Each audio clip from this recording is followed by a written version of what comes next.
Kakšni so zdaj vaši občutki ob tem, ko ste podpisali zaprisego prvega slovenskega vojaka oziroma vojaka Slovenske vojske?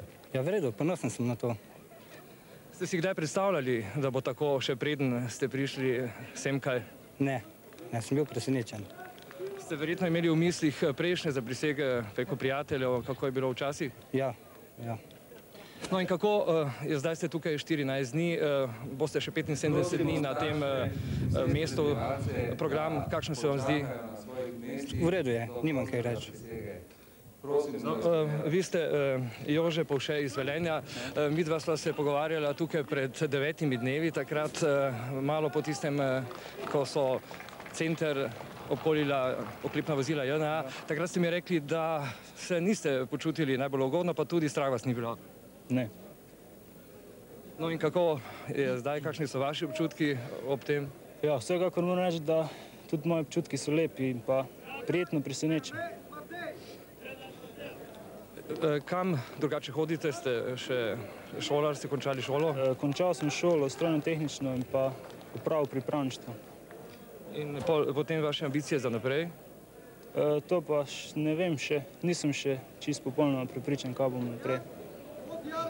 So tukaj tudi vaši starši? Ja. No, vse potle se bomo tudi mi preselili med njih.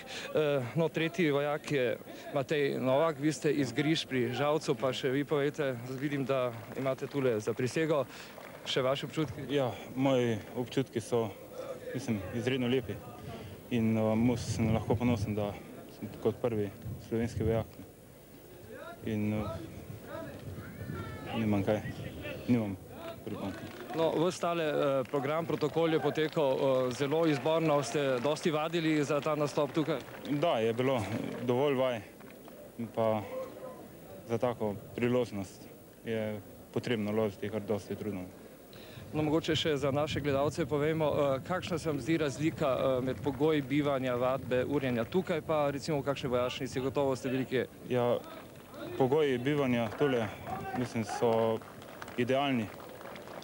In moram reči, da sem izredno presenečen, kajti po pogovorih s svojimi prijatelji, ki so pravili, da recimo vojela ni primerjave. Slovenija, vedno v srcu boš mojem ostala ti, zmeraj moja boš in jaz bom zmeraj tvoj.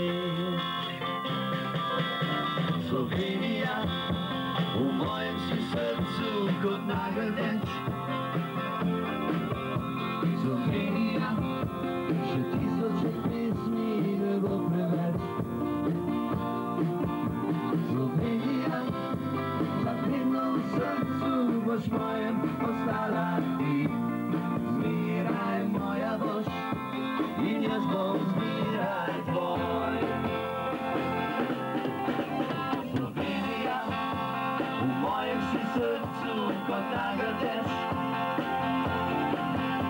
Slovenija, še tisoče pesmi ne bo preveč. Slovenija, za vedno v srcu boš mojem ostala ti, zmeraj moja boš in jaz bom zmeraj tvoj. Hvala propusti, hvala pradedu, čerijo me nazaj. V roki je roka, v ruke očetno, a mama pogled kot nazaj.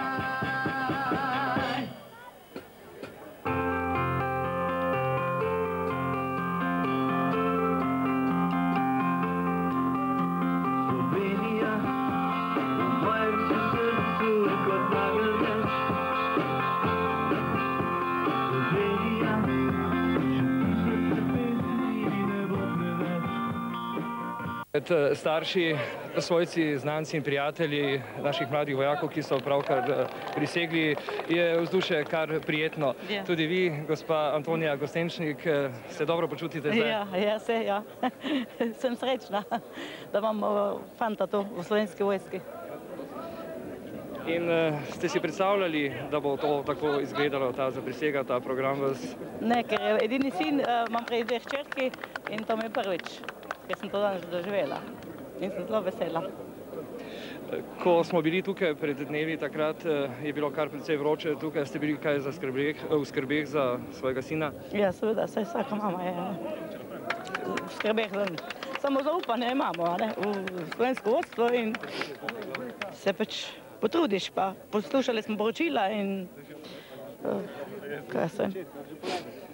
zaupali smo pač v glavnem. Vi ste iz Radelj doma? Ja. No, tukaj je še oče, Adolf Gostenčnik, pa še vi povejte par besed o tem dogodku. Jaz bi rekel, da je to čisto svojstvena stvar. Jaz sem svoj vojaški rok služil pred dobrimi 30 leti in seveda nisem nikdar imel tiste kraje, kjer sem služil vojsko za svojo domovino. Zdaj mi je v veliko čast, da je sin v prvi generaciji naše slovenske teritorialne obrambe, ki se pač tule usposabljajo. Sina smo pripeljali sem 15. Medtem smo ga že 2-krat obiskali in smo dobili občutek, da je to zelo ena, bi rekel, resna šola in priprava za našo obrambo pač, ki jo bomo seveda potrebovali, vkolikor se stvari pač tako razvijajo, kot nekateri pač mogoče načrtujejo.